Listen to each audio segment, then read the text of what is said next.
Hello, everyone. Jose J. Garcia with Mobile Home University here with an amazing individual, an honor, pleasure to have. Frank McKinney is a real estate guru, a best-selling author, has a brand new book coming out. I pre-ordered it, by the way. Frank, how are you, sir? I'm excited. I mean, I have not done a podcast or a show on mobile homes, which is your expertise. So Jose, I'm excited. I'm proud of what you've done. You've created a niche in a market, which is very important in real estate. As I have created a niche on the oceanfront, you have created a niche with the mobile homes. And I'll tell you, before we get into your questions, there's two segments of the real estate marketplace that are recession proof: the entry level and the ultra wealthy. Anywhere in between is susceptible to all sorts of fluctuations, the economy and bubbles and all sorts of things. But since the Roman era, you've had first-time home buyers and you've had the ultra wealthy. So you're on the right path. Interesting. Nice. 2 seconds into the call, I've already learned something. How about that? Amazing. There you go. Okay. So you have 6 books out. I love to read, which is funny because in school I hated to read, but it was the wrong books that I was reading. You have a brand new book coming out. Tell us about this one. Okay, so Aspire comes out at the end of the first quarter of 2021. The title of the book is single word, Aspire, with an exclamation point. The subtitle is How to Create Your Own Reality and Alter Your DNA. So if you look at back at my career, I came out of high school with a 1.8 grade point average. I had no benefit of pursuing a formal education, yet we rose to the top of the real estate speculative marketplace, whereas for the last 25 years, I've created oceanfront artistry on the Atlantic Ocean on speculation. So I build houses with an average selling price of around $14 million for a buyer that doesn't exist. And so I thought, I've written real estate books and I've written spiritual books. I've written young reader fantasy novels. I've written Christian romance novels. This 7th book is a mindset book. And really it takes you through 5 really important sections. The first is the difference between motivation, inspiration, and aspiration. Motivation washes off and goes down the drain with a soap at night. Inspiration lasts about as long as a bad sunburn, but aspiration can alter your DNA. And I explain how that works in the first 5 chapters of the book to get your mindset primed and ready. Then I get into the biggest impediment to success, in my opinion, after being in this business for so long. Biggest impediment to success in any business, not just real estate, is fear. So 5 sections devoted entirely to fear and risk, and how to take responsible risk, and why it is that fear stops most people from taking a risk. And then, you know what? This is is that glary? Is that too glary? That's not too bad. I can see you clearly. No? Okay. There's a sun setting behind me. And then I get into personal branding. You're branding something with your mobile home university. In real estate and in business, you got to set yourself apart by creating a personal brand. And if you Google me, you'll see how I've done that with my real estate career. Then I get into relationships, the importance of relationships, even get into the romantic side of relationships, because I've been married 30 years.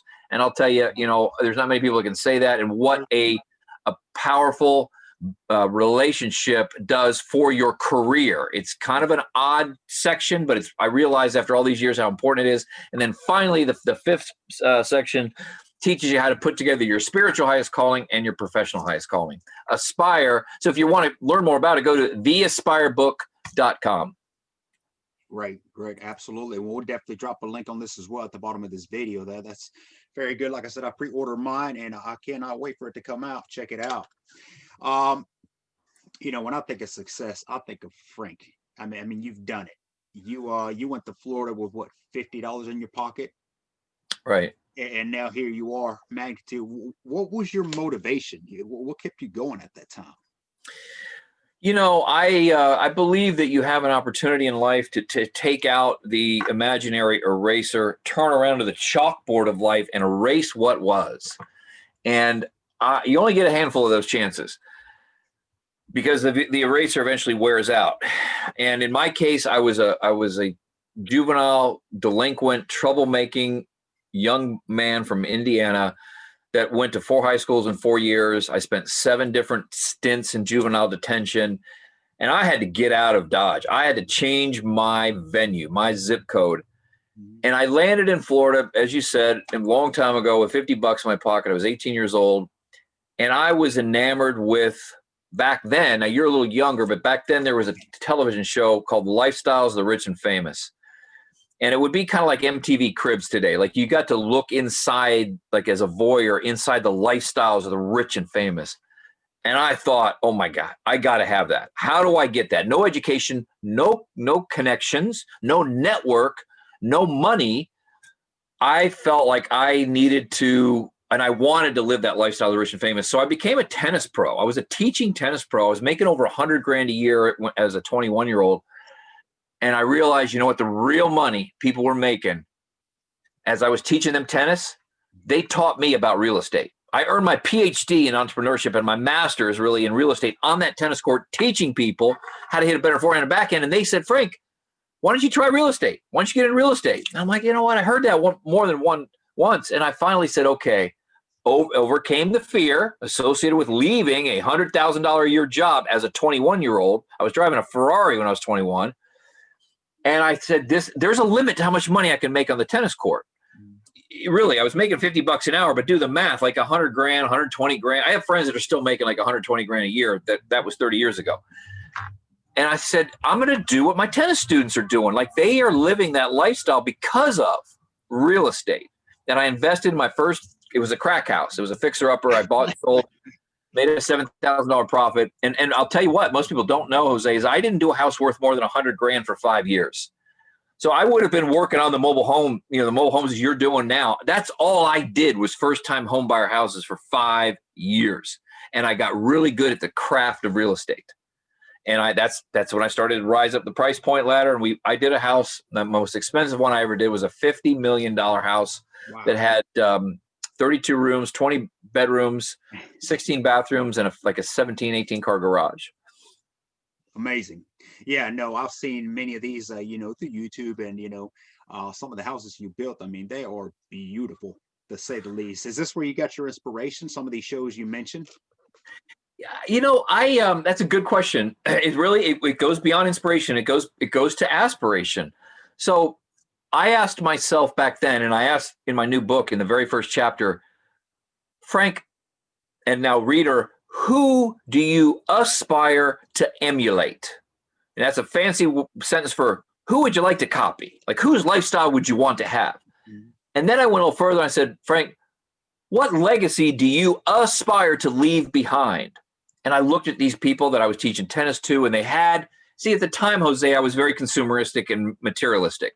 It was all about the cars and the houses and the yachts and the mansions. I've moved away from that. And I've actually, in my book, I talk about moving from rich to enriched.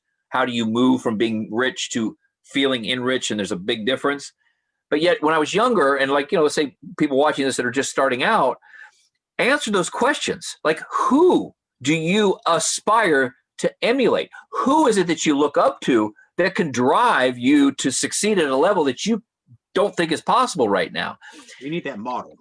You need a model, and it's fun because here's what I did. I modeled some of my students. I emulated, I wanted to be like Robin Hood. I wanted to be like Willy Wonka. I wanted to be like P.T. Barnum. I wanted to be like Evel Knievel. I wanted to be, those are fictional characters, Jose, but yet their essence, I thought, was like Willy Wonka is the greatest marketing book. Go read the book, Charlie and the Chocolate Factory. Of course, you watch the movie. It's the greatest marketing lesson. Look at the interest that brilliant mind, Willy Wonka, created in the chocolates. To have people go that crazy to go buy, wouldn't you want people buying your real estate like that? So I adopted some of his stuff. If you go to my webpage, you'll see some of our grand unveilings are very theatrical. They're very kind of over the top, but they're designed to bring in that high-end buyer. And all that started, Jose, with aspiration. I aspired to emulate my tennis students. I aspired to emulate Willy Wonka or P.T. Barnum or Evel Knievel. Like, these are people that I felt like could give me what I needed to succeed in a business that was very competitive. Absolutely. And you mentioned Evel Knievel. I did see the video where you drive the motorcycle through the fire. How hot was that, by the way? I know I have a couple, scars to show for it on the rehearsal. It went well when we shot it. But the point was, and I've jumped a motorcycle. I actually jumped a motorcycle over a replica of my very first house. So the very first $50,000 fixer-upper, I jumped over that and landed on the property where I was going to build that $50 million mansion as a metaphor for jumping over, even that the one you just referenced. If you go to the aspirebook.com, you can see that stunt that I did. That was really me breaking through a fear that I had of fire. Like I was who isn't afraid of fire? But I studied under a stunt team. I learned the craft that they taught me on this motorcycle to actually drive the bike through an image of my new book cover as a way to show people who are buying the book, we all have these fears that we got to overcome. We got to break through those fears to succeed in the business of life, not just the business of real estate. Absolutely. Absolutely. And anybody listening in, tuning in, check that out. That's an amazing, awesome video there. Now, Frank, if you had to do it all over again, if you had to start over, would you do it the same way? I would unequivocally do it the way you're doing it. I would absolutely, if I lost all my money, and believe me, I have come close to losing all my money because I don't believe in debt. Debt is a 4-letter word. If you're a speculator, you better be using debt responsibly or you will blow up. And there's a chapter in one of my real estate books that likens debt to the meter on the outside of your house that shows you how much electricity you're using. And if you use too much debt, that meter spins out of control. You get caught at the wrong time, you're going to go bankrupt. So I would, if I lost everything or if I had to start all over, I would start at that entry-level price point, kind of where you're at with it, with the mobile homes, I'm assuming, and where in South Florida I would start over at, doing $150,000, $200,000 houses because they are recession-proof. The other thing I would do different if I had to start all over again is I let fear keep me, believe it or not, I let fear keep me from starting a lot sooner than I could have. I was comfortable making that $100,000 on the tennis court. I was comfortable driving that Ferrari. I was comfortable, teaching pretty women how to play tennis. That wasn't serving me well at all. For my legacy, for what I wanted to do, wasn't serving. But I was afraid to leave that. Like that.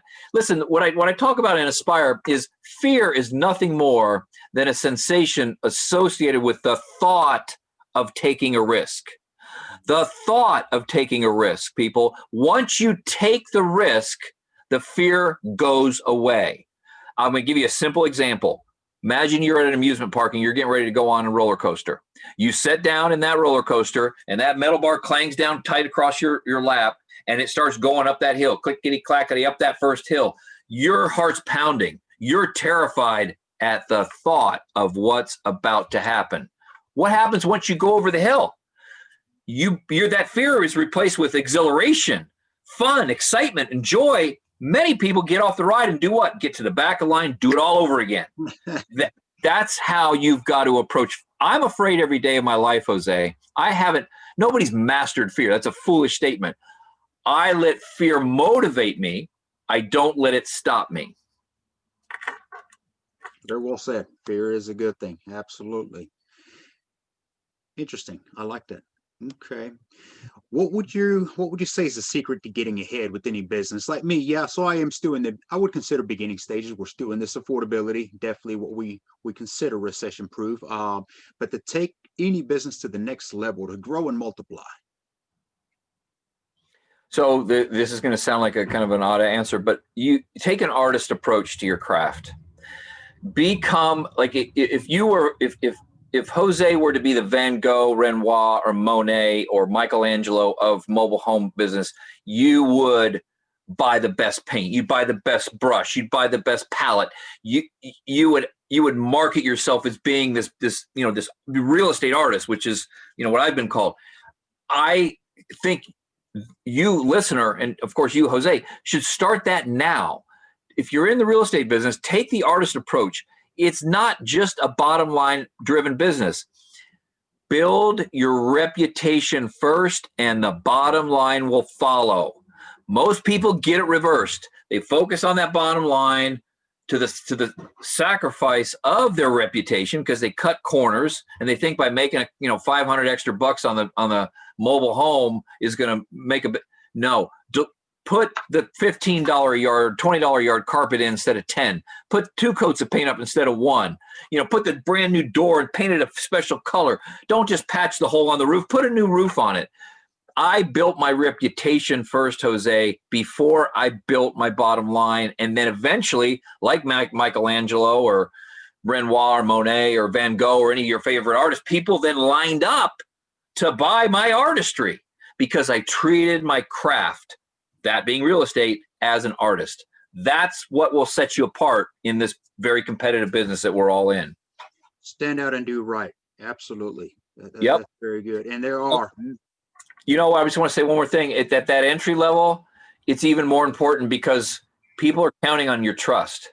People are trusting you. These are people that are harder. They work for county sanitation. The wife is a teacher or something. Treat them right, man. It will come back to you. It will come back to you. Because, you know, to whom much is entrusted, much is required. It's a biblical passage. You've been entrusted with a lot. You people watching, and especially Jose, you know a lot about the business you're in. You know a lot about the mobile home business. Use that gift of knowledge responsibly. Be a responsible steward for that gift and watch the territory open up. Because I never wanted to do anything more than these first-time homebuyer houses. I was happy doing $50,000, $100,000 houses. And for 5 years, I didn't do one worth more than $100,000. Then I jumped to $2 million from $100,000. Wow. Because I was a responsible steward for the blessings God had given me. And in turn, he rewarded me with a larger territory. Very nice.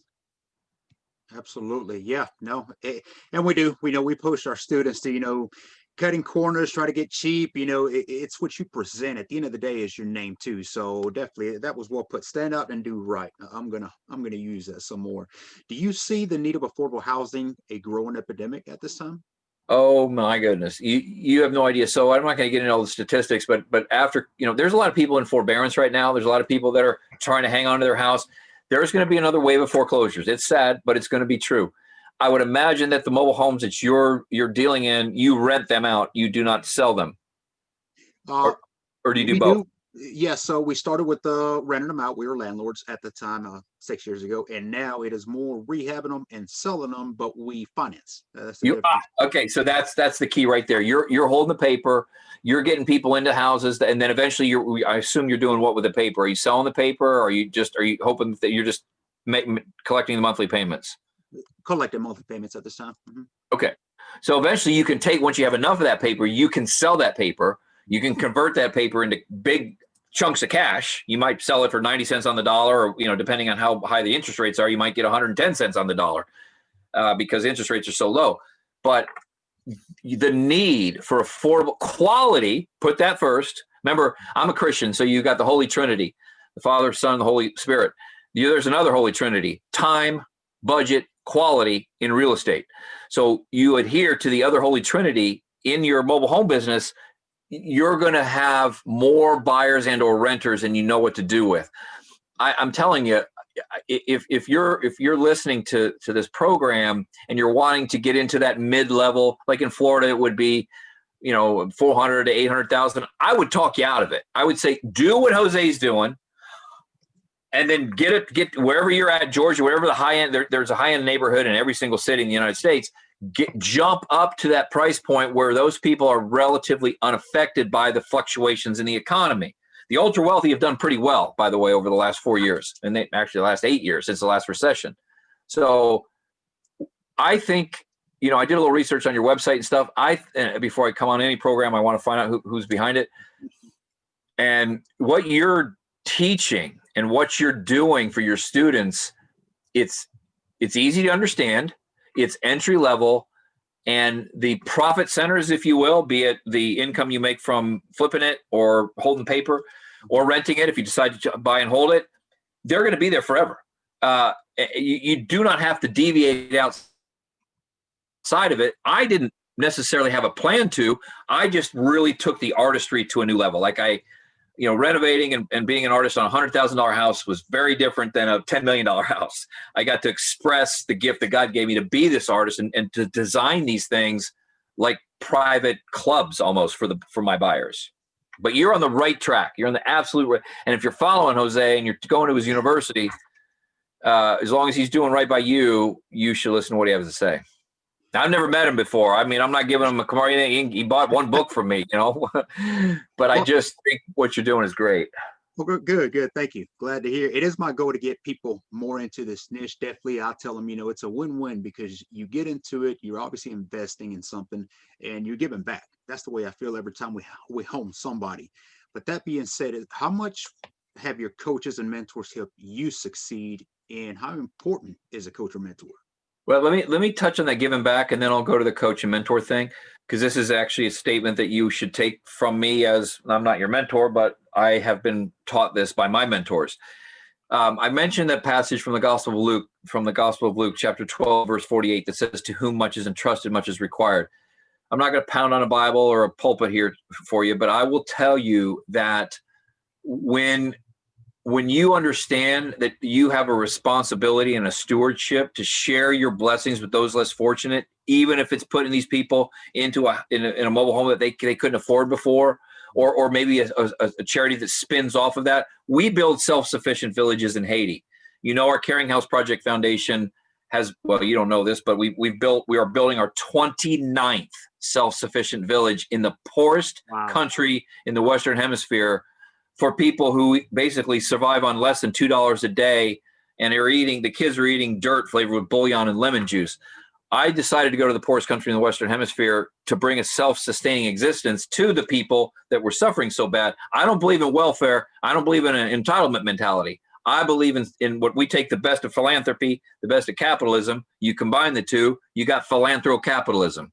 We coined the phrase. That's why we've got 29 villages in 17 years. 12,800 kids that were eating dirt are now living because of, our interest in taking some of the blessings we've been given through the sale of my books or the houses and building these self-sufficient villages. So, folks, I'm going to get to your question in a minute, but you've got to find your spiritual highest calling.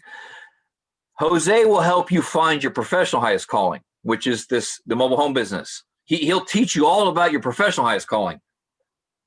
Don't stop there. I did. I stopped at my professional highest calling until my mid-30s. I was depressed. I was successful as could be, but I was miserable. I'd lost all the heart in my soul until I realized, Frank, you provide housing to the world's most wealthy. Why don't you provide housing to the world's most poor, desperately poor and homeless? And when I put together my professional, my spiritual highest calling, my life has been fantastic for the last 20 years. So I learned that from a mentor.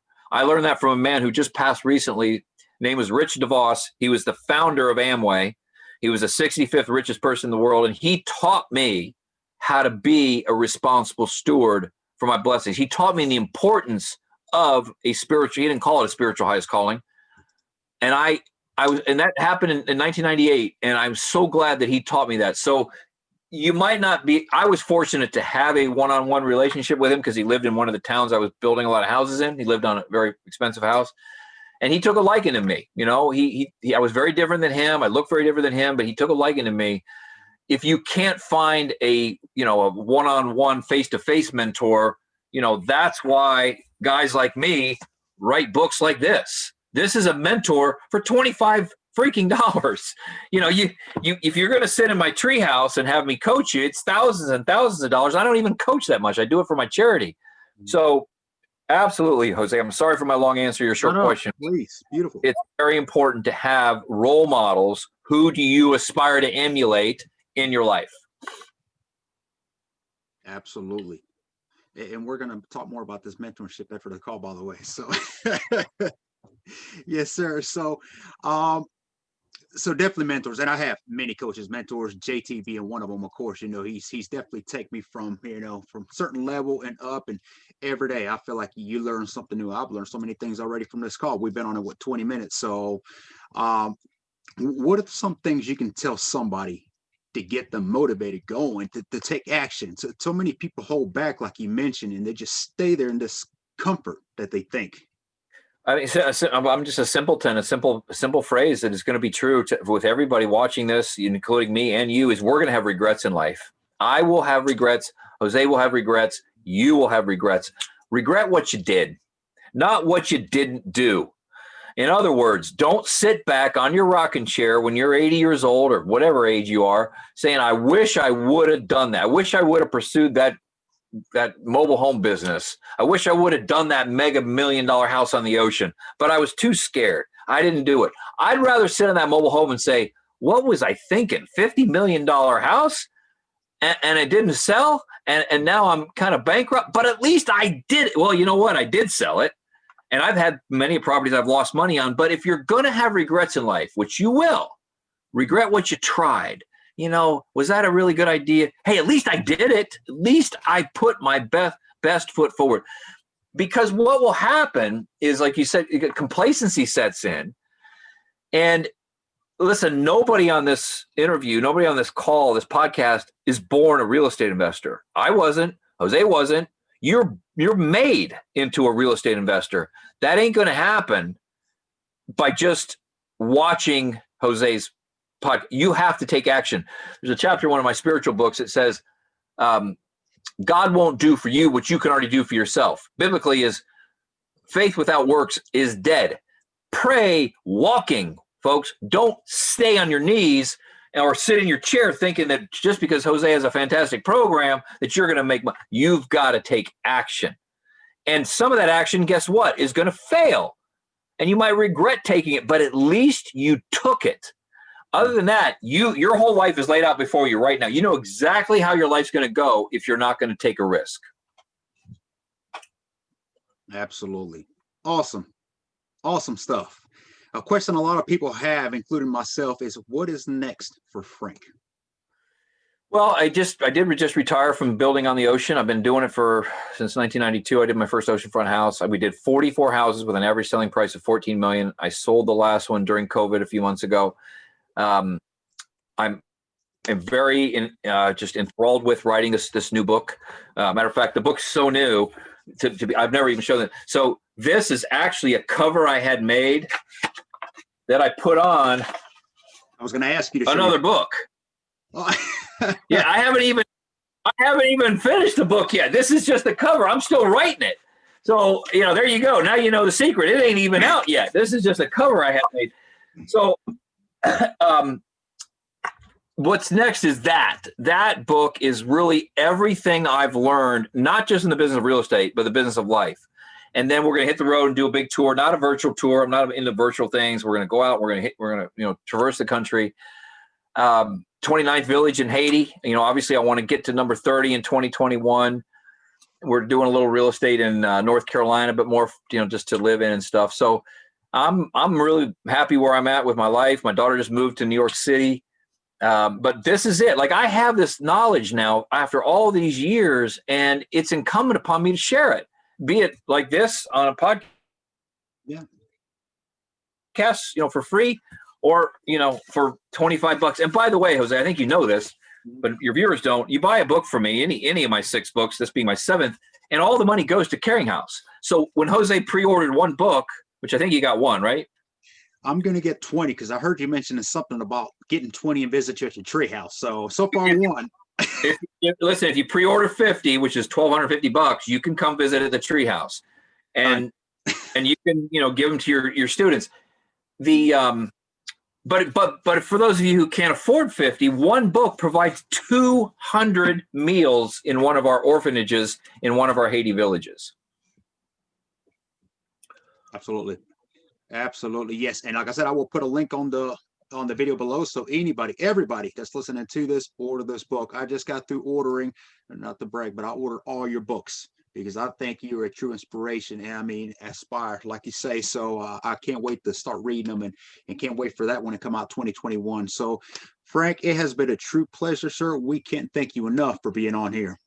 Hey, thanks for having me. Really, Jose, I think what you're doing is fantastic. Listen to what this man has to say. He will be doing more than just mobile homes by the end of his career. I have no doubt about it. I want to help him with his personal brand. I want to start. What's your last name? Garcia. Jose Garcia. I want to grab the juxtaposition, which is the contrast between your accent and your name. You got a great drawl, that Southern drawl. There is a way to market that part of you, and this probably doesn't interest your viewers, but man, we can blow that up because that's authentic. Last thought for folks, especially in Georgia, and I know Jose's ridden one of these. What is the acronym for an all-terrain vehicle? What is the acronym for an all-terrain vehicle? I'll ask you for Jose. Any idea? Acronym. You know what an all-terrain vehicle is, right? ATV.